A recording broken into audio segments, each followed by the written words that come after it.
Hi friends, this is Santosh. ఈ రోజు మనం daily current affairs quiz 7th and 8th July 2020కి సంబంధించి ప్రశ్నలు మరియు వివరణతో సమాధానాలు చూద్దాం. ప్రశ్నలకు వెళ్దాం. మొదటి ప్రశ్న, అమెరికా యొక్క కాట్సా చట్టం కొన్ని దేశాలపై ఏకపక్ష ఆంక్షలు విధిస్తుంది. ఈ జాబితాలో లేని దేశం ఏది అని అడిగారు. ఆప్షన్స్: రష్యా, ఇరాన్, ఉత్తర కొరియా, పాకిస్తాన్. వీడియో పాజ్ చేసి మీ ఆన్సర్స్ కామెంట్స్లో పోస్ట్ చేయండి. Correct answer Pakistan. ఇటీవలే వార్తల్లో మనం చూసాం, రష్యాతో లావాదేవీలను విరమించుకోవాలని అమెరికా తన మిత్రులను అదేవిధంగా భాగస్వాములను కోరింది. సో ముఖ్యంగా రష్యాతో లావాదేవీలు చేసుకునే దేశాలకు కూడా ఈ ఆంక్షలు వర్తించే అవకాశం ఉంది. అయితే ఈ నేపథ్యంలో మనం ఈ కాట్సా అనే చట్టం గురించి బ్యాక్గ్రౌండ్ తెలుసుకోవాలి. ముఖ్యంగా ఇది కాట్సా, ఒక ఏ మిస్ అయింది ఇక్కడ. కాట్సా అంటే countering America's adversaries through sanctions act, అంటే ఆంక్షల ద్వారా అమెరికా విరోధులను ఎదుర్కోవడం అనే చట్టం ఇరాన్, రష్యా, ఉత్తర కొరియా ఈ 3 దేశాలపై ఏకపక్ష ఆంక్షలు విధిస్తుంది. అంటే ఇక్కడ పాకిస్తాన్ లేదన్నమాట.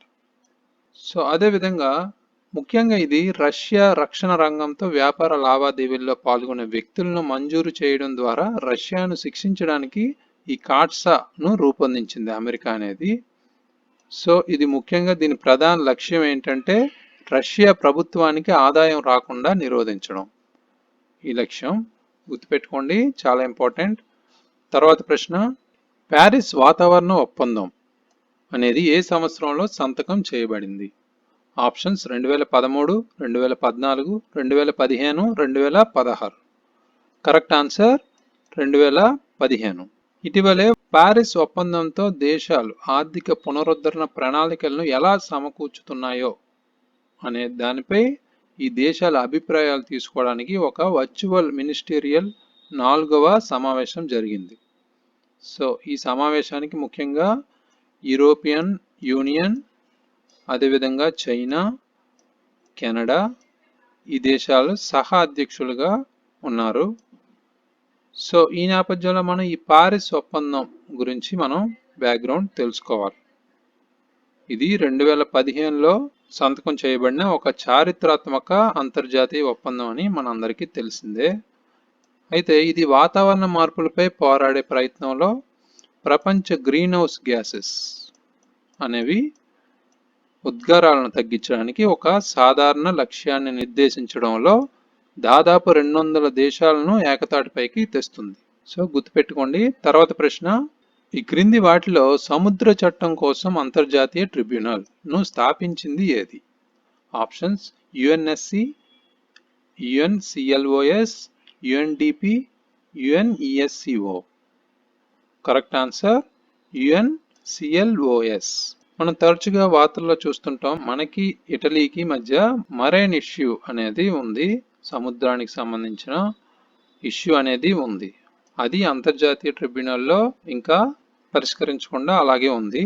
అయితే ఇది ముఖ్యంగా 2012లో కేరళ తీరంలో 2 మత్స్యకారులను చంపినట్లు ఆరోపణలు ఎదుర్కొంటున్న ఇటాలియన్ మరైన్స్ అప్పటి నుంచి ఇమ్యూనిటీ అనుభవిస్తున్నారని, అంటే వారు ఒక దేశం తరపున వ్యవహరిస్తున్నందున భారత న్యాయస్థానాల పరిధికి వెలుపల ఉన్నారని ఈ అంతర్జాతీయ మధ్యవర్తిత్వ కోర్టు కూడా తీర్పు ఇస్తుంది.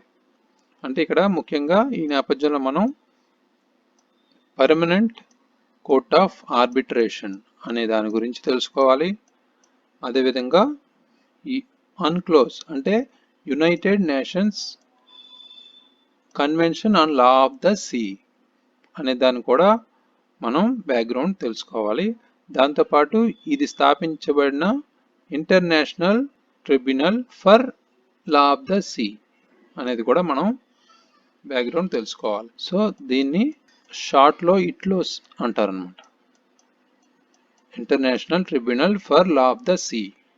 గుర్తుపెట్టుకోండి. తర్వాత ప్రశ్న, ఈ క్రింది వాటిలో భారతీయ శిక్షాస్మృతిలోని సెక్షన్ 420 దేనికి సంబంధించింది?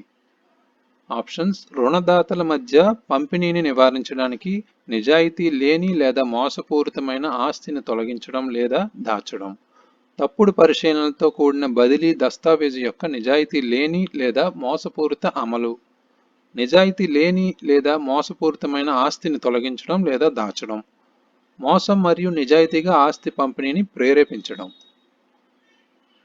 కరెక్ట్ ఆన్సర్ మోసం మరియు నిజాయితీగా ఆస్తిని ప్రేరేపించడం, ఆస్తి పంపిణీని ప్రేరేపించడం.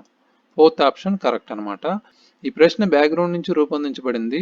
ఈ ప్రశ్న తీసుకోవాల్సిన అవసరం ఏంటంటే ముఖ్యంగా ఇటీవలే మొహాలీ పోలీసులు మ్యాచ్ ఫిక్సర్ను అరెస్ట్ చేసి ఈ ఐపీసీ సెక్షన్ 420 కింద మోసం చేసినట్లు అభియోగాలు మోపారు. అయితే ఈ నేపథ్యంలో మనం ఈ మ్యాచ్ ఫిక్సింగ్ గురించి మనకి ఏ చట్టాలు ఉన్నాయి అనేవి కూడా మనం తెలుసుకోవాలి. దాంతోపాటు ఐపీసీ సెక్షన్ 420 గురించి కూడా మనం తెలుసుకోవాలి.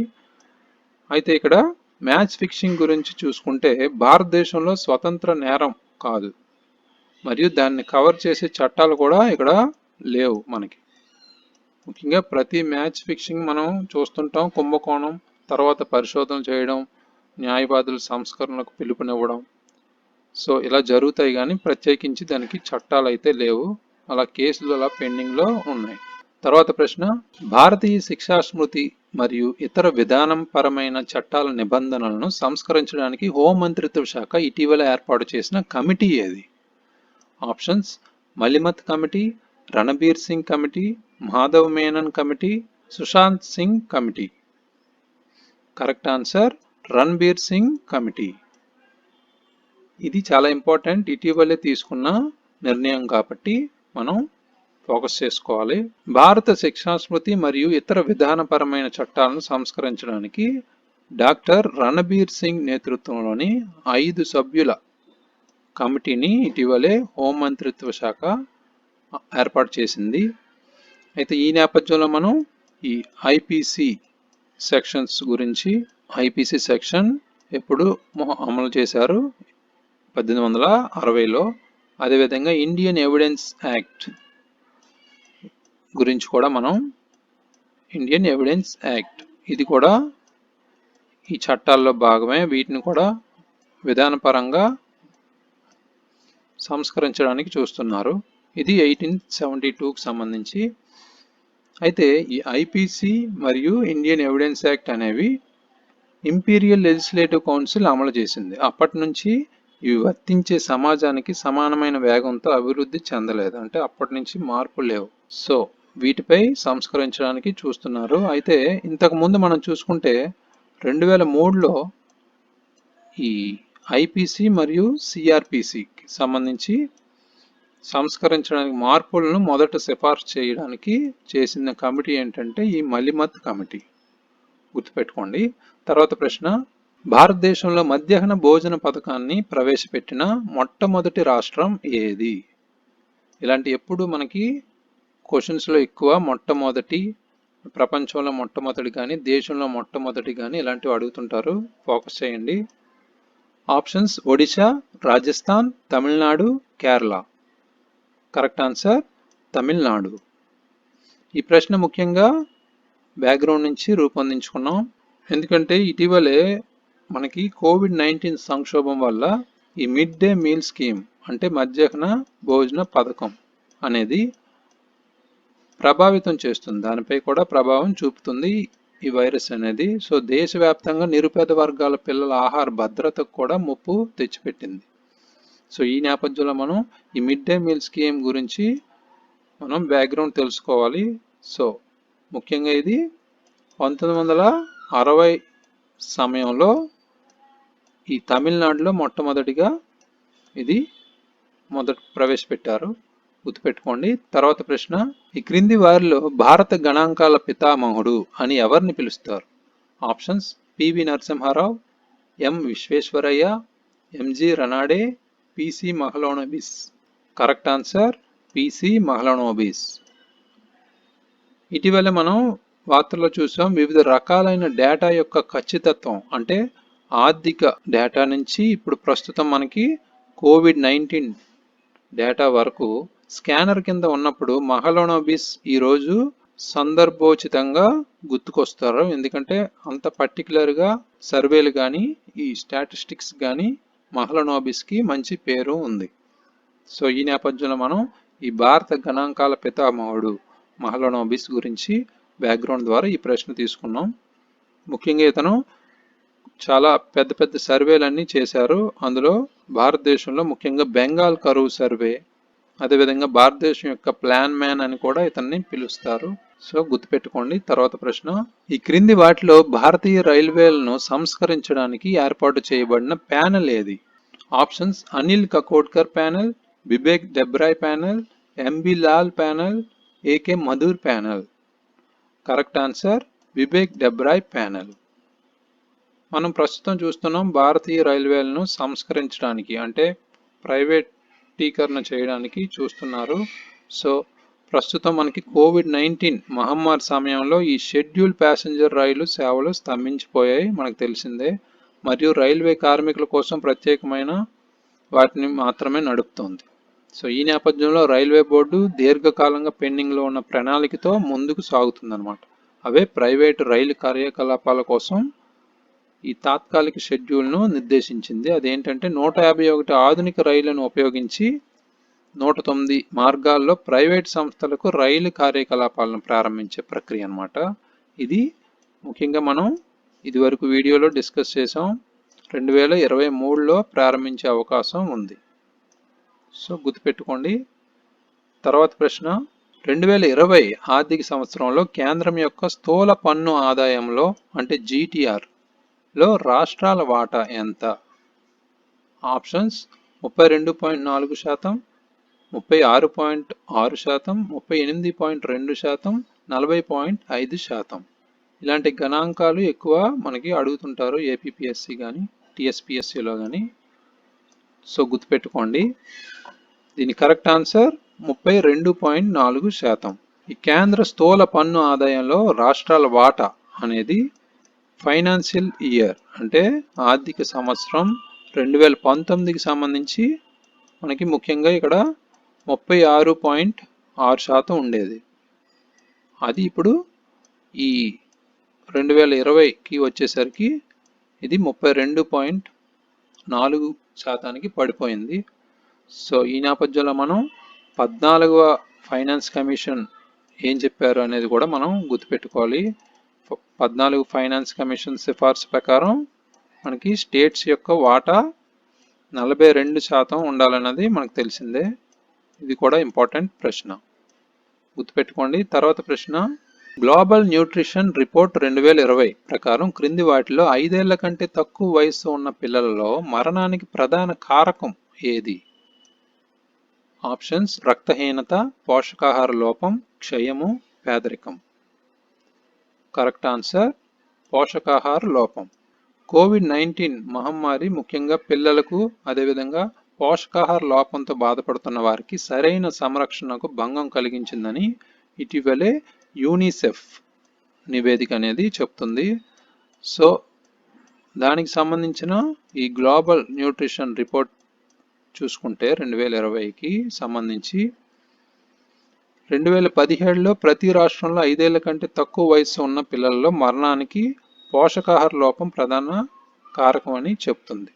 మొత్తం ఈ 5 సంవత్సరాల లోపు మరణాల్లో 68.2% ఈ ఉన్నారని చెప్తుంది ఈ గణాంకాలు.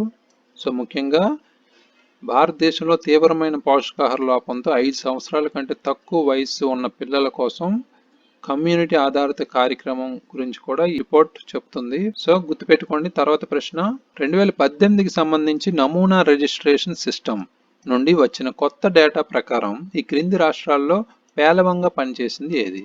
అంటే తక్కువ ప్రదర్శించిన రాష్ట్రం ఏది అని అడిగారు. Options: Uttar Pradesh, Jharkhand, Madhya Pradesh, Bihar. Correct answer Bihar. 2018 కోసం నమూనా రిజిస్ట్రేషన్ సిస్టమ్ అంటే శాంపిల్ రిజిస్ట్రేషన్ సిస్టమ్ నుండి వచ్చిన కొత్త డేటా ప్రకారం గుజరాత్ అనేది కూడా ఇప్పుడు 13 ఇతర రాష్ట్రాల్లో చేరిందని ఇటీవల వార్తల్లో చూసాం.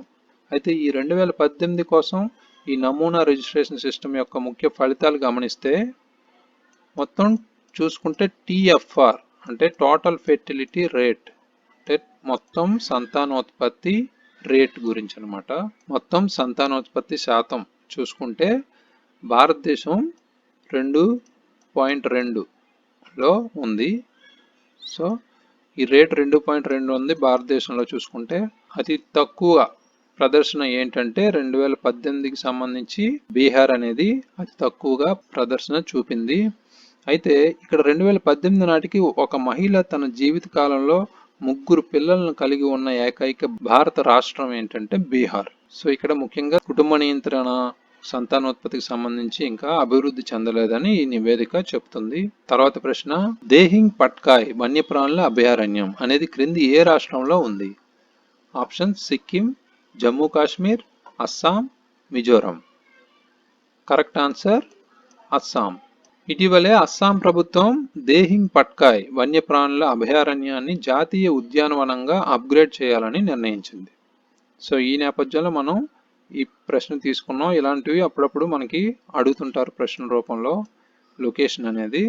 సో ఇది ముఖ్యంగా దేహింగ్ పట్కాయ్ వన్యప్రాణుల అభయారణ్యం అనేది దాంట్లో ఎక్కువ ఎలిఫెంట్స్ అనేవి, ఏనుగులు అనేవి ఎక్కువ ఉంటాయి. సో దీన్ని ఒక పక్క ఎలిఫెంట్ రిజర్వ్గా కూడా ప్రకటించబడింది ఇది వరకు. సో గుర్తుపెట్టుకోండి. ఈ ప్రశ్నలన్నీ చాలా ఇంపార్టెంట్, ఎప్పటికప్పుడు రివైజ్ చేసుకోండి. All the best. Thanks for watching. Please subscribe the channel.